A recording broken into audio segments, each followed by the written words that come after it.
இளவரசிகளின் ரதம் கண்ணுக்கு மறைந்த பிறகு சோதிடர் வந்தியத்தேவனை வீட்டுக்குள் அழைத்துச் சென்றார். தம்முடைய ஆஸ்தான பீடத்தில் அமர்ந்தார். சுற்றுமுற்றும் பார்த்து கொண்டிருந்த அவ்வாலிபனையும் உட்காரச் சொன்னார். அவனை ஏற இறங்க பார்த்தார். தம்பி, நீ யார்? எங்கே வந்தாய்? சோதிடர் கேட்டார். வந்தியத்தேவன் சிரித்தான். என்னப்பா சிரிக்கிறாய்? இல்லை, தாங்கள் இவ்வளவு பிரபலமான ஜோதிடர் என்னை கேள்வி கேட்கிறீர்களே. நான் யார், எதற்காக தங்களிடம் வந்தேன் என்று ஜோதிடத்திலேயே பார்த்து கொள்ளக்கூடாதா? ஓகோ, அதற்கென்ன, பார்த்து கொள்கிறேன். ஆனால் எனக்கு நானே ஜோசியம் பார்த்து கொண்டால் தட்சிணை யார் கொடுப்பார்கள் என்றுதான் யோசிக்கிறேன். ஜோதிடரே, இப்போது இங்கே வந்துவிட்டு போனார்களே, அவர்கள் யார்? ஓ, அவர்களா? நீ யாரை பற்றி கேட்கிறாய் என்று எனக்கு தெரிகிறது. தெரியும் தம்பி, தெரியும். நீ என் சீடனை பிடித்து இழுத்துக்கொண்டு உள்ளே நுழைந்தபோது இங்கே இருந்தார்களே, அவர்களைப் பற்றித்தான் கேட்கிறாய், இல்லையா? ரதத்தில் ஏறிக்கொண்டு பின்னால் புழுதியை கிளப்பிவிட்டு கொண்டு போனார்களே, அவர்களைப் பற்றித்தானே என்று குடந்தை சோதிடர் சுற்றி வளைத்து கேட்டார். ஆமாம் ஆமாம், அவர்களைப் பற்றித்தான் கேட்டேன். நன்றாக கேள். கேட்க வேண்டாம் என்று யார் சொன்னது? அவர்கள் 2 பேரும் 2 பெண்மணிகள். அது எனக்கே தெரிந்து போய்விட்டது ஜோதிடரே. நான் குருடன் இல்லை. ஆண்களையும் பெண்களையும் நான் வித்தியாசம் கண்டுபிடித்து விடுவேன். பெண் வேடம் பூண்ட ஆணாயிருந்தால் கூட எனக்கு தெரிந்து போய்விடும். பின்னே என்ன கேட்கிறாய்? பெண்கள் என்றால் அவர்கள் இன்னார், இன்ன ஜாதி. ஓக்கோ, அதையா கேட்கிறாய்? பெண்களில் பத்மினி, சித்தினி, காந்தர்வி, வித்யாதரி என்பதாக 4 ஜாதிகள் உண்டு. உனக்கு சாமுத்திரிகா லட்சண சாஸ்திரத்தில் கொஞ்சம் பயிற்சி இருக்கும் போலிருக்கிறது. அந்த 4 ஜாதிகளில் இவர்கள் பத்மினி, காந்தர்வி ஜாதிகளைச் சேர்ந்தவர்கள். கடவுளே! ஏன் அப்பனே? கடவுளை நான் கூப்பிட்டால் நீங்கள் ஏன் என்று கேட்கிறீர்களே. அதில் என்ன பிசகு? கடவுள் சர்வாந்தர்யாமி என்று நீ கேட்டதில்லையா? பெரியவர்களுடைய சகவாசம் உனக்கு அவ்வளவாக கிடையாது போலிருக்கிறது. எனக்குள்ளே இருப்பவரும் கடவுள்தான், உனக்குள்ளே இருப்பவரும் கடவுள்தான். நீ இழுத்துக்கொண்டு உள்ளே வந்தாயே, அந்த என் சீடனுக்குள்ளே இருப்பவரும் கடவுள்தான். போதும் போதும், நிறுத்துங்கள். இத்தனை நேரம் பேசச் சொன்னதும் கடவுள்தான், இப்போது நிறுத்தச் சொல்வதும் கடவுள்தான். ஜோதிடரே, இப்போது இங்கே இருந்து போனார்களே, அந்த பெண்கள் யார், எந்த ஊர், என்ன குலம், என்ன பெயர் என்று கேட்டேன். சுற்றி வளைக்காமல் மறுமொழி சொன்னால் எனக்கு நீ என்ன தருவாய் அப்பனே? என் வந்தனத்தை தருவேன். உன் வந்தனத்தை நீயே வைத்துக்கொள். ஏதாவது பொந்தானம் கொடுப்பதாயிருந்தால் சொல்லு. பொந்தானம் கொடுத்தால் நிச்சயமாய் சொல்லுவீர்களா? அதுவும் சொல்லக்கூடியதாயிருந்தால்தான் சொல்லுவேன். தம்பி, இதை கேள். ஜோதிடன் வீட்டுக்கு பலரும் வந்து போவார்கள். ஒருவரை பற்றி இன்னொருவரிடம் சொல்லக்கூடாது. இப்போது போனவர்களை பற்றி உன்னிடம் சொல்ல மாட்டேன்.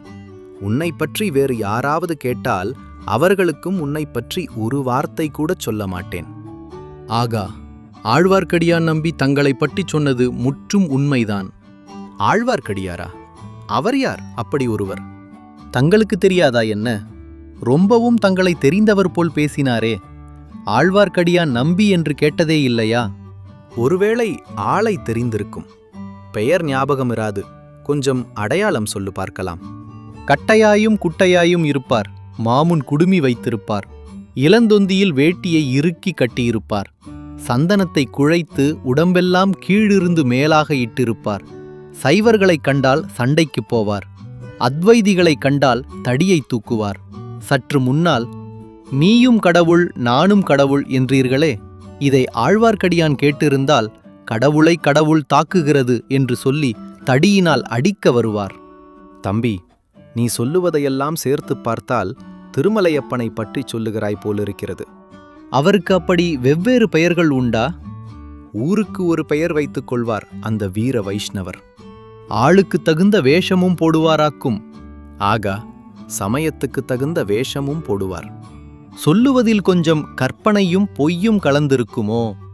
3/4 வீசம் பொய்யும் கற்பனையும் இருக்கும். அரை வீசம் உண்மையும் இருக்கலாம். ரொம்ப பொல்லாத மனிதர் என்று சொல்லுங்கள். அப்படியும் சொல்லிவிட முடியாது. நல்லவர்க்கு நல்லவர், பொல்லாதவர்க்கு பொல்லாதவர். அவருடைய பேச்சை நம்பி ஒன்றும் செய்ய முடியாது. நம்புவதும் நம்பாததும் அந்தந்த பேச்சை பொறுத்திருக்கிறது. உதாரணமாக, தங்களிடம் போய் சோதிடம் கேட்டால் நல்லபடி சொல்லுவீர்கள் என்று அவர் கூறியது. அவர் பேச்சில் அரை வீசம் உண்மையும் இருக்குமென்றேனே, அந்த அரை வீசத்தில் அது சேர்ந்தது. அப்படியானால் எனக்கு ஏதாவது ஜோதிடம் ஆரூடம் சொல்லுங்கள். நேரமாகிவிட்டது, எனக்கு போக வேண்டும் ஐயா. அப்படி அவசரமாக எங்கே போக வேண்டும் அப்பனே? அதையும் தாங்கள் ஜோதிடத்தில் பார்த்துச் சொல்லக்கூடாதா? எங்கே போக வேண்டும், எங்கே போகக்கூடாது, போனால் காரியம் சித்தியாகுமா என்பதை பற்றி எல்லாம்தான் தங்களை கேட்க வந்தேன்.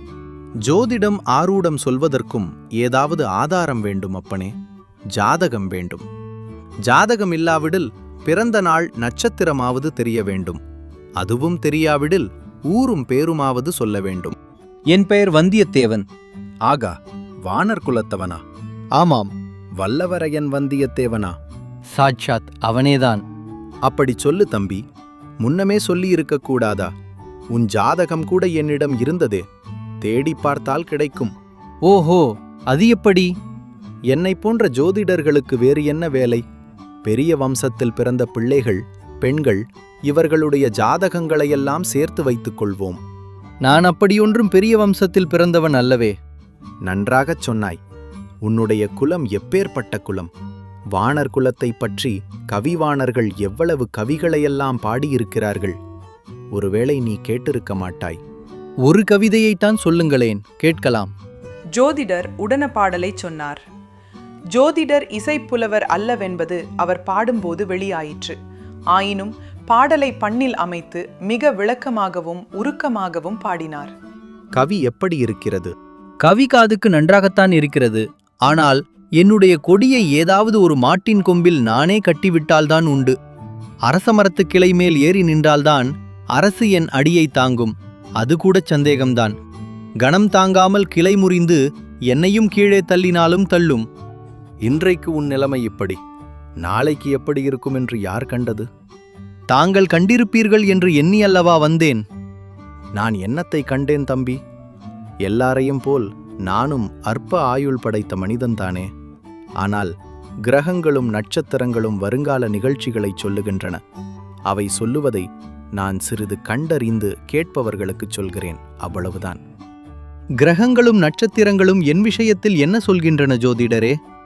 நீ நாளுக்கு நாள் உயர்வாய் என்று சொல்லுகின்றன. சரியாக போச்சு. இப்போதுள்ள உயரமே அதிகமாயிருக்கிறது.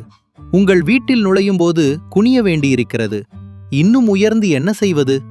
இப்படியெல்லாம் பொதுவாகச் சொல்லாமல் குறிப்பாக ஏதாவது சொல்லுங்கள். நீ ஏதாவது குறிப்பாக கேட்டால் நானும் குறிப்பாகச் சொல்லுவேன். நான் தஞ்சாவூருக்கு போகிற காரியம் கைகூடுமா? சொல்லுங்கள். நீ தஞ்சாவூருக்கு உன் சொந்த காரியமாக போகிறதானால் போகிற காரியம் கைகூடும். இப்போது உனக்கு ஜெயக்கிரகங்கள் உச்சமாயிருக்கின்றன. பிறருடைய காரியமாக போவதாயிருந்தால் அந்த மனிதர்களுடைய ஜாதகத்தை பார்த்து சொல்ல வேண்டும். ஜோதிடரே, தங்களை போன்ற சாமர்த்தியசாலியை நான் பார்த்ததே இல்லை. முகஸ்துதி செய்யாதே தம்பி. இருக்கட்டும், கேட்க வேண்டியதை தெளிவாகவே கேட்டுவிடுகிறேன். தஞ்சாவூரில் சக்கரவர்த்தியை தரிசிக்க விரும்புகிறேன். அது சாத்தியமாகுமா? என்னை விட பெரிய ஜோதிடர்கள் இருவர் தஞ்சாவூரில் இருக்கிறார்கள்.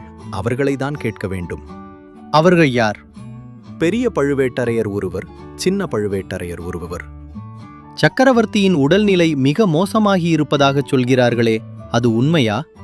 யாராவது ஏதாவது சொல்லுவார்கள். சொல்லுவதற்கு என்ன?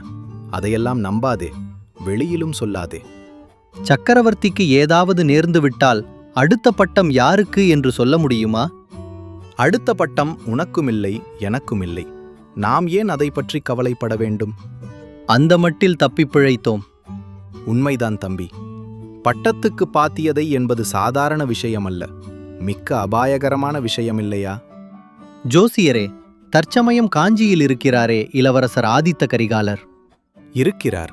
அவருடைய சார்பாகத்தானே நீ வந்திருக்கிறாய். கடைசியாக கண்டுபிடித்து விட்டீர்கள். சந்தோஷம். அவருடைய யோகம் எப்படி இருக்கிறது? ஜாதகம் கைவசமில்லை தம்பி, பார்த்துத்தான் சொல்ல வேண்டும். இளவரசர் மதுராந்தகரின் யோகம் எப்படி? அவருடையது விசித்திரமான ஜாதகம். பெண்களின் ஜாதகத்தை ஒத்தது. எப்போதும் பிறருடைய ஆதிக்கத்துக்கு உட்பட்டிருப்பது. இப்போது கூட சோழ நாட்டில் பெண் அரசு நடைபெறுவதாகச் சொல்கிறார்களே, அல்லி ராஜ்யத்தை விட மோசம் என்கிறார்களே. எங்கே தம்பி அப்படி சொல்லுகிறார்கள்? கொள்ளிடத்துக்கு வடக்கே சொல்லுகிறார்கள். பெரிய பழுவேட்டரையர் புதியதாக மனம் புரிந்து கொண்ட இளையராணியின் ஆதிக்கத்தை பற்றி சொல்கிறார்கள் போலிருக்கிறது. நான் கேள்விப்பட்டது வேறு. என்ன கேள்விப்பட்டாய்? சக்கரவர்த்தியின் திருக்குமாரி குந்தவை பிராட்டிதான் அவ்விதம் பெண்ணரசு செலுத்துவதாகச் சொல்கிறார்கள். ஜோதிடர் சற்றே வந்தியத்தேவன் முகத்தை உற்று பார்த்தார். சற்று முன் அந்த வீட்டிலிருந்து சென்றது குந்தவை தேவி என்று தெரிந்து கொண்டுதான் அவ்விதம் கேட்கிறானோ என்று முகத்திலிருந்து அறிய முயன்றார். ஆனால் அதற்கு அறிகுறி ஒன்றும் தெரியவில்லை. சுத்தத் தவறு தம்பி. சுந்தர சோழ சக்கரவர்த்தி தஞ்சையில் இருக்கிறார். குந்தவை பிராட்டி பழையாறையில் இருக்கிறார். மேலும் என்ன? ஏன் நிறுத்திவிட்டீர்கள்? பகலில் பக்கம் பார்த்து பேச வேண்டும், இரவில் அதுவும் பேசக்கூடாது. ஆனாலும் உன்னிடம் சொன்னால் பாதகமில்லை. இப்போது சக்கரவர்த்திக்கு அதிகாரம் ஏது? எல்லா அதிகாரங்களையும் பழுவேட்டரையர்கள் அல்லவா செலுத்துகிறார்கள்?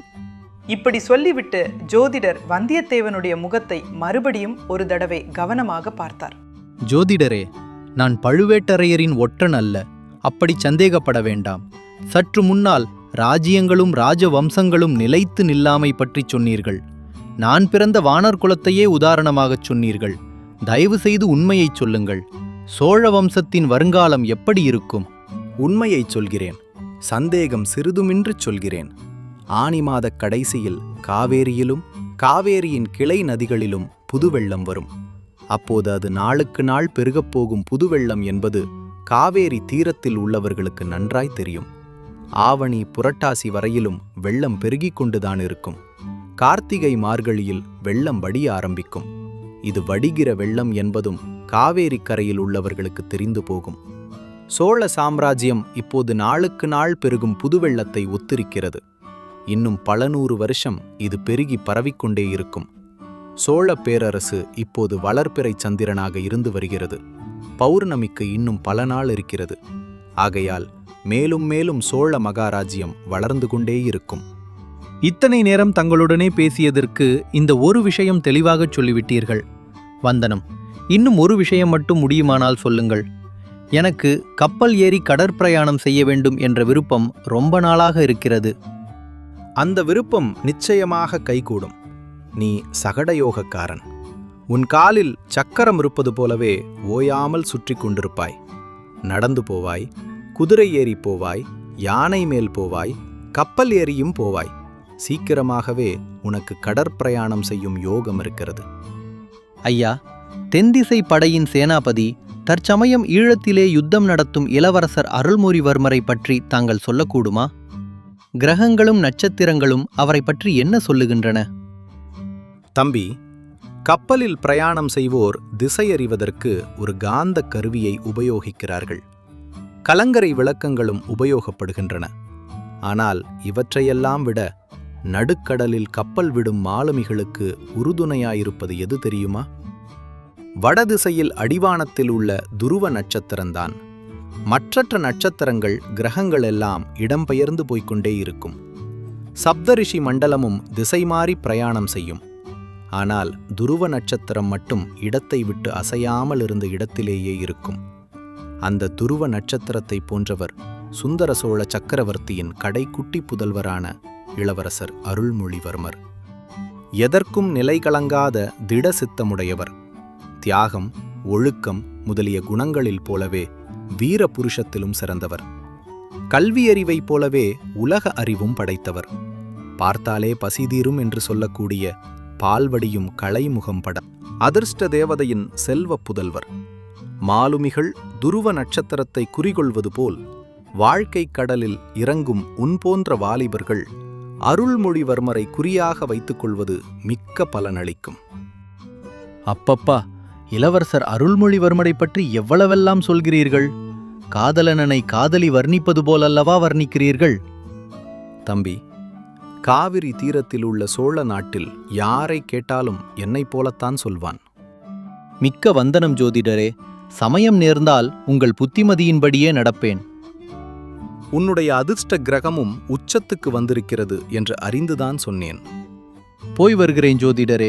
என் மனமார்ந்த வந்தனத்துடன் என்னால் இயன்ற பொந்தனமும் கொஞ்சம் சமர்ப்பிக்கிறேன். தயவு செய்து பெற்றுக்கொள்ள வேணும். இவ்விதம் கூறி 5 கழஞ்சு பொன் நாணயங்களை வந்தியத்தேவன் சமர்ப்பித்தான். வாணர் குலத்தின் கொடைத்தன்மை இன்னமும் போகவில்லை என்று சொல்லிக்கொண்டு ஜோதிடர் பொன்னை எடுத்துக்கொண்டார். நண்பர்களே, நெக்ஸ்ட் எபிசோட்க்கு ரெடியா? சப்ஸ்கிரைப் பண்ணி பெல் ஆன் பண்ணுங்க. லைக் பண்ணுங்க, ஷேர் பண்ணுங்க, கமெண்ட்ல உங்கள் கருத்து சொல்லுங்க. மறக்காம சப்ஸ்கிரைப் பண்ணிடுங்க.